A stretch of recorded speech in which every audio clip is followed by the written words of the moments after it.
Olá pessoal, muito bom dia, ou boa tarde, ou boa noite a todos. Não sei a hora em que vocês estarão aí assistindo essa videoaula, tá? Essa nova videoaula aí que eu deixo lançada para os segundos anos exclusivamente, né? A 2211, 2212 e a 2213, né? Que é as que estão tendo aí geografia, né, comigo aqui como professor aqui. Bem, espero que todos e todas estejam muito bem aí durante essa quarentena, né, bastante prolongada e que não há prazo algum até o momento de vir a ser encerrada, muito pelo contrário, a situação aí está se agravando a cada dia que passa no país, e então a tendência é que, né, esse período de quarentena vai se estender ainda por um longo tempo. Enquanto isso, a gente vai tentando aqui prorrogar não, mas passar a vocês aí da melhor forma possível que podemos, né, os conteúdos minimamente previstos aí para o segundo ano do médio de geografia. E, bom, recapitulando, na semana passada eu deixei para vocês a parte 1 deste grande conteúdo aqui, que o tema é urbanização, onde debatemos lá vários conceitos e vários aspectos. Só que, para não ficar muito maçante o vídeo, né, e acreditando que já tenha ficado até um pouco, né, quase um pouco mais de meia hora de vídeo, não é bem assim, né? Eu venho aqui então lançar para vocês essa segunda parte, que também ela é extensa, ela é densa, né? É um conteúdo bastante denso como um todo, tá? E eu vou tentar aqui sintetizar para vocês ao máximo, né? É bastante complicado de fazer isso, mas vou tentar aqui condensar, sintetizar, citar exemplos o máximo possível, para não ficar tão denso assim, tão maçante esse conteúdo. Tá bom, pessoal? Então, a gente parte daqui desses dois conceitos, né? Rede e hierarquia urbana. Tá? A urbanização de uma sociedade origina uma rede urbana, né? Ou seja, é um sistema integrado de cidades que vai das pequenas ou locais até as metrópoles ou as cidades, né, gigantescas aí. A regra geral é que para milhares de pequenas cidades existam centenas de cidades médias e algumas poucas metrópoles. Tá? Uma rede urbana é um espaço hierarquizado, né? Os dois conceitos se fundem um no outro, na verdade, né? A partir da influência econômica, seja política, seja influência cultural, ou da polarização que uma ou mais metrópole exerce sobre as demais e mesmo sobre o meio rural. Esta hierarquia ou relações de comando e de influência prossegue das cidades médias para as menores e assim por diante. Tá? Então aí a gente tem um esquema clássico de rede de hierarquia urbana ali à esquerda, tá? Um esquema clássico, aonde as relações entre as variadas formas de cidades, né, seja metrópole, nacional, regional, né, centro regional, cidade local até a vila, se dão aí num fluxo vertical, né, verticalizado. E atualmente, aí, mais recente, temos aí as relações entre essas cidades e uma rede urbana bastante revisto, né, onde a metrópole nacional, ela literalmente ela polariza todos os as demais cidades, né? Seja metrópole regional, centro regional, cidade local e vila, só que todos interagem ao mesmo tempo, né? E não é naquela forma verticalizada ali, né? O esquema atual mostra uma interação online, né? Digamos assim, em tempo real entre todas, né? Desde a vila, né, interagindo aí com a cidade local, que já passa direto à nacional, sem precisar passar por um estágio menor antes. né? Há uma integração muito grande entre essas cidades, né? Seja qual for o nível de polarização em que estejam, tá?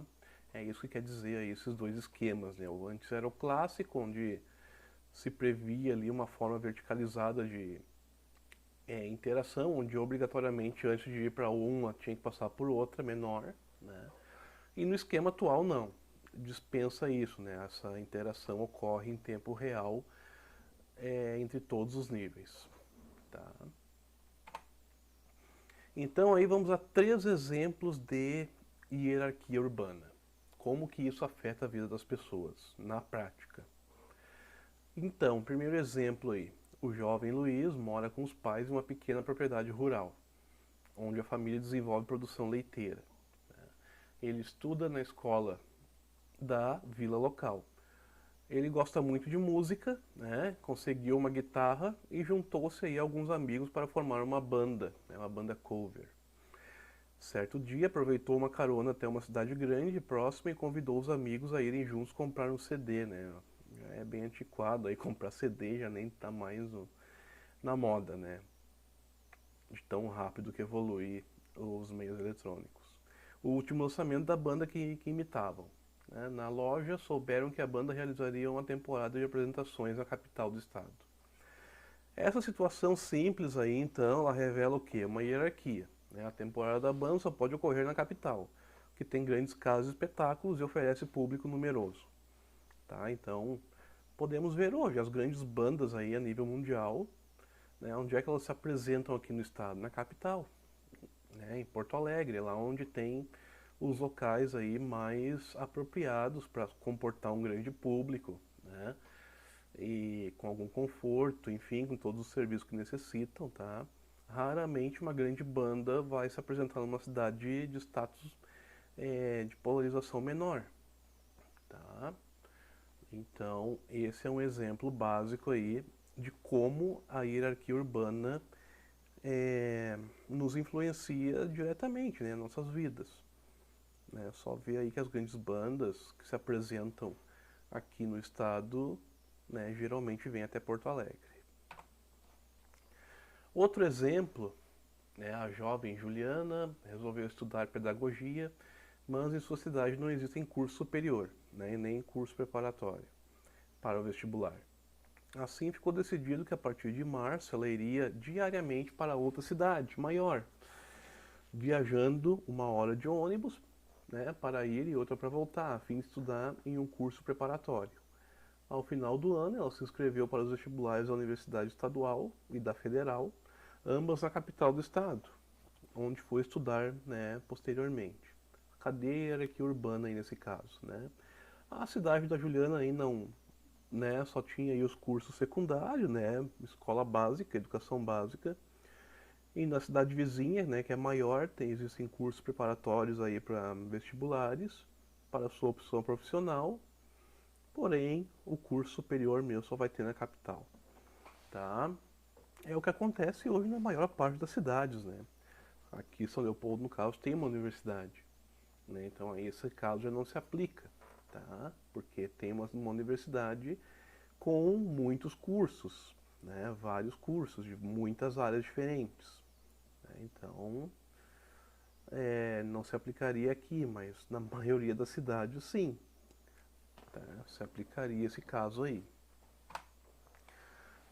Outro exemplo, a matriarca da família sofreu aí uma queda que resultou em algumas fraturas, né? Devido à idade avançada e saúde frágil, os médicos de sua cidade recomendaram que ela fizesse exames na capital do estado. Foi constatado então que uma das suas fraturas exigia um procedimento cirúrgico com equipamento muito específico e que no Brasil só era encontrado em São Paulo. Assim, a paciente foi transferida para São Paulo submetida à cirurgia. Cadeira aqui urbana aí, né? Na cidade onde ela vivia, né, os procedimentos normais foram adotados, né? Mas os médicos, por mais que eles fossem formados e competentes nas suas áreas, né, eles preferiram assegurar com exames e equipamentos mais sofisticados só a existência na capital. Os equipamentos apontaram a necessidade de um procedimento que que só seria possível na maior cidade do país, que exerce sua influência sobre todo o território nacional e de fato, né? Em São Leopoldo, né, temos médicos, temos clínicas, tem um hospital, só que ele não oferece alta complexidade, por exemplo, né? Se é alguma coisa que necessita uma alta complexidade, já teríamos que ir a um hospital grande de Porto Alegre. E ainda assim, né, tem algumas situações muito específicas que nem Porto Alegre tem. Vai ter lá só em São Paulo, nos grandes hospitais de lá, tá? Coisas bastante específicas. Enfim, é o quanto a metrópole nacional de São Paulo influencia o restante do país, tá? Outro grande exemplo aí, então, de hierarquia urbana. As diferenças nos processos de urbanização dos países desenvolvidos e subdesenvolvidos. Já falei aí do conceito de desenvolvido e subdesenvolvido para vocês na aula anterior. Êxodo rural é um conceito bastante, né, utilizado daqui para diante por nós. Existe desde os meados do século XVIII, né, nos países desenvolvidos. Tá? O que é êxodo rural? É o abandono do campo para ir para cidades. Tá? Isso significa êxodo rural. Nos países subdesenvolvidos, essas migrações só se aceleraram no século XX, principalmente na segunda metade desse século. Tá? A urbanização foi mais intensa nos países desenvolvidos até meados do século XX e atualmente tem um ritmo de expansão bem maior nos países subdesenvolvidos. Certo? E nos países desenvolvidos, né, com o advento da Revolução Industrial, as cidades ganharam importância na realidade econômica das nações. Ao atrair a população do campo para as cidades, o processo industrial visava apenas suprir a necessidade de mão de obra. Não pretendia nem conseguia melhorar a qualidade de vida das massas operárias que estavam se formando naquele período. Tratava-se de um modelo urbano caótico. Desprovido de saneamento, os bairros operários eram formados por aglomerados de cortiços separados por vielas, nas quais o esgoto corria a céu aberto. Qualquer doença contagiosa rapidamente transformava-se em epidemia nessas cidades. Então, os países desenvolvidos já passaram por isso há muito tempo. Tá? Passaram pela situação de êxodo rural, onde as pessoas saíram do campo para ir para as cidades atrás das indústrias, né? E ao chegar nessas cidades não encontravam lá uma cidade preparada para receber esse grande número de pessoas, né? Tendo que surgir então aí os cortiços, as favelas, enfim, sem recurso algum, um monte de problema, né, de situação de saneamento básico, né? Situação caótica mesmo. Tá? Até que isso foi sendo resolvido ao longo do tempo. Hoje são os subdesenvolvidos que sofrem esse problema aí até hoje. Mas nós vamos avançar mais nessa questão. Então aí os movimentos ainda nos desenvolvidos, né? Os trabalhadores ganharam força e passaram aí a reivindicar com relativo sucesso melhorias para os bairros operários. Muitas cidades europeias foram reconstruídas depois dos grandes conflitos mundiais, permitindo corrigir o erro da urbanização dos séculos XVIII e XIX. Melhoria da qualidade de vida na Europa depois da Segunda Guerra Mundial, principalmente. A população passou a participar mais das decisões dos rumos das cidades, passaram a exercer sua cidadania. Deu origem a leis rígidas, né, que criam padrões de urbanização, preocupados com a qualidade de vida na cidade. Na Europa, as questões ambientais urbanas são extremamente importantes hoje. E ainda nos desenvolvidos, né? Essa longa experiência criou um padrão urbanístico diferenciado para o continente europeu. Embora a Europa seja um dos continentes mais urbanizados, a maior parte da população vive em cidades médias e pequenas.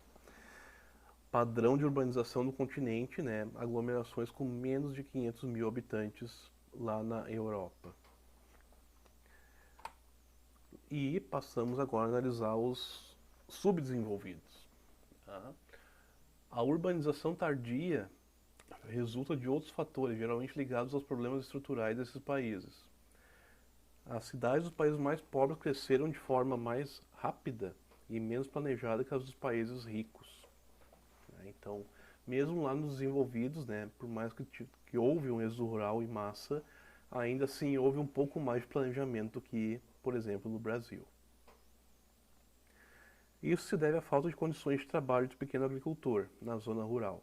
Com a mecanização do campo e os latifúndios comerciais, esse trabalhador acaba deixando sua terra e partindo para as cidades. Então, aqui nos países subdesenvolvidos, né, ou em desenvolvimento, que é o caso do Brasil, o êxodo rural ele se deu principalmente por causa desse fator aqui, a mecanização do campo.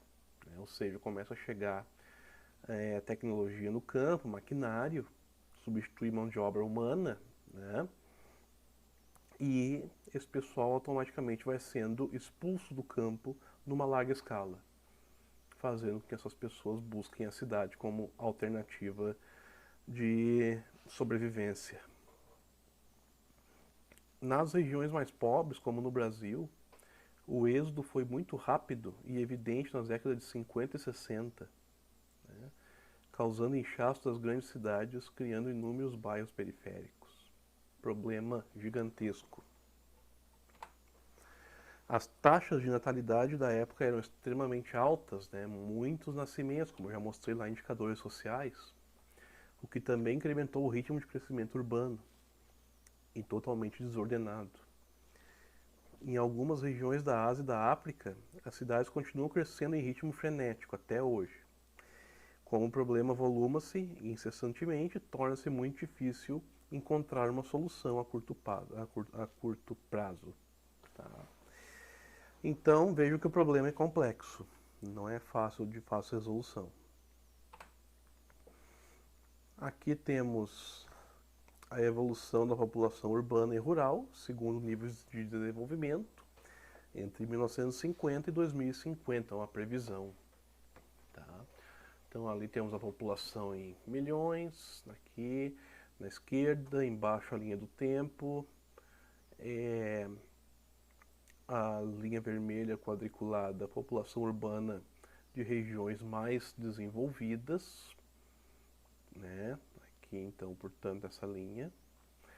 A azul com quadradinhos ali a população rural de regiões mais desenvolvidas, em franca queda, né? Grande queda.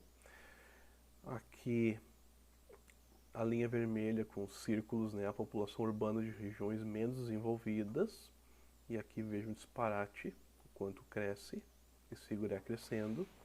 Enquanto que a rural, né, também sofre uma redução drástica a partir aqui do 2020, enfim. Tá? Esse gráfico é bem importante, então, para fazer essa análise de população urbana e rural.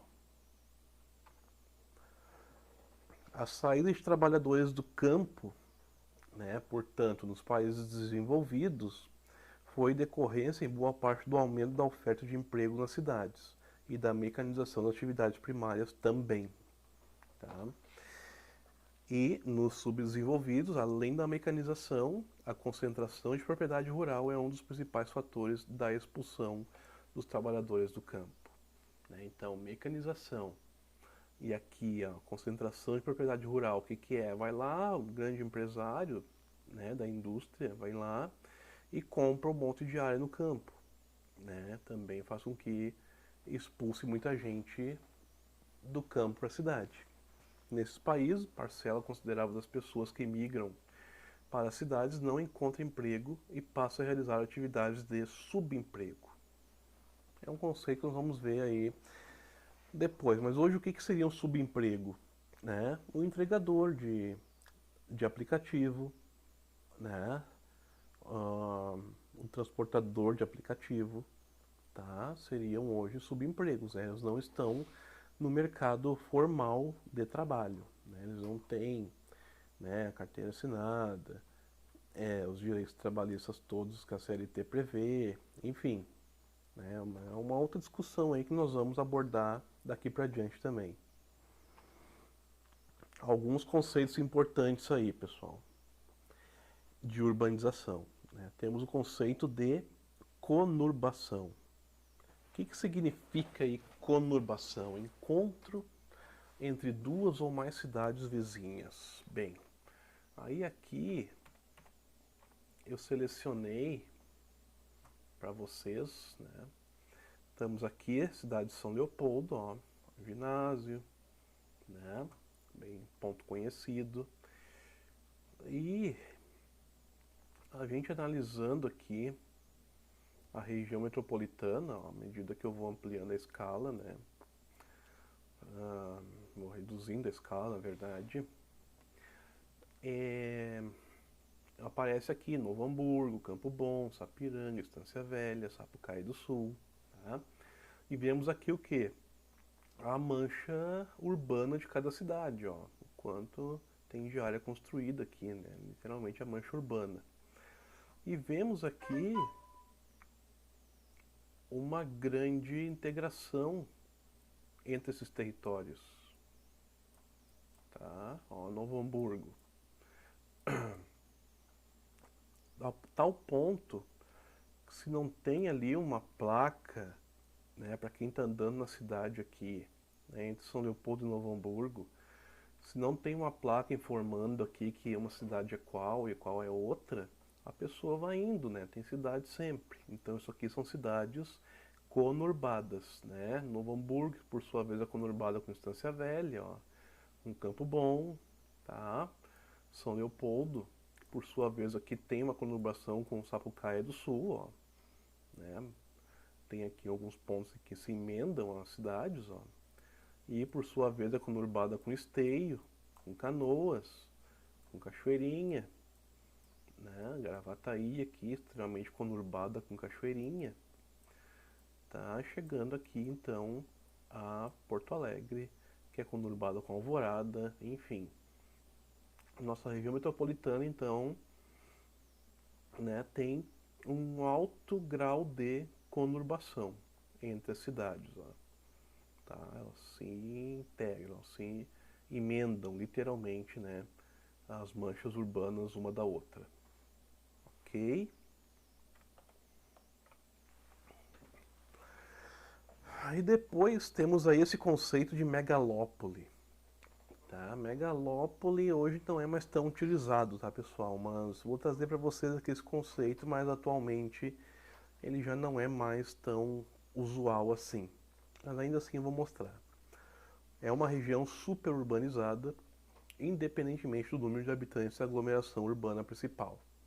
Tá? É um conceito meio difuso assim, mas depois vou mostrar uns exemplos do que eram consideradas megalópolis aí. Aí temos esse conceito de megacidade. Se refere ao aglomerado urbano com mais de 10 milhões de habitantes. Tá?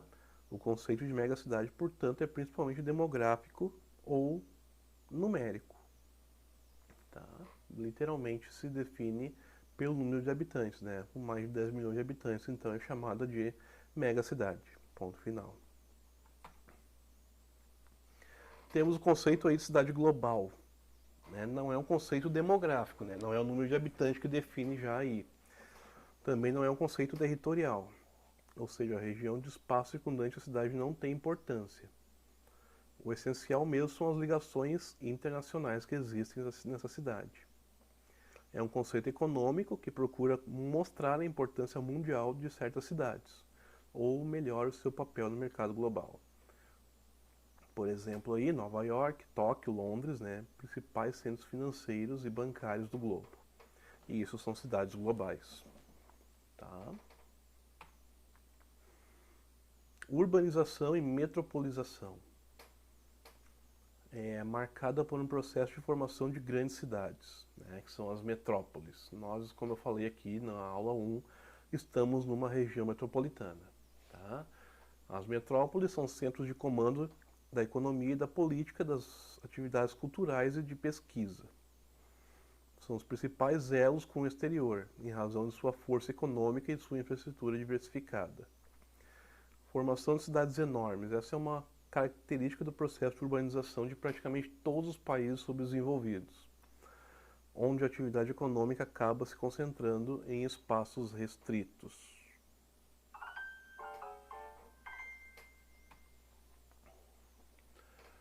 Aqui temos um mapa com megacidades e graus de urbanização no mundo, tá? Onde ali cidades com mais de 15 milhões de moradores, ó, pelos círculos maiores aqui. Na América, nós temos aí Nova York, Cidade do México, Los Angeles, tá? São Paulo, tá? E aí temos também entre 10 e 15 milhões de moradores, que é esse círculozinho um pouco menor, ó. Rio de Janeiro, Buenos Aires. E ali tem ali o círculo mais fraquinho, que é as que atingirão 10 milhões no ano de 2015, enfim, provavelmente já atingiram, tá? Aí aqui na Ásia temos várias, Tóquio, né, uma das principais, África, Cairo, enfim. E com as cores aqui, com as taxas de urbanização, onde o verde mais forte é maior que 80%, e as menos urbanizadas aí, com essa cor mais clara, até 40%, tá? Principalmente países da África, do sul da Ásia, né, que apresentam aí baixas taxas de urbanização atualmente.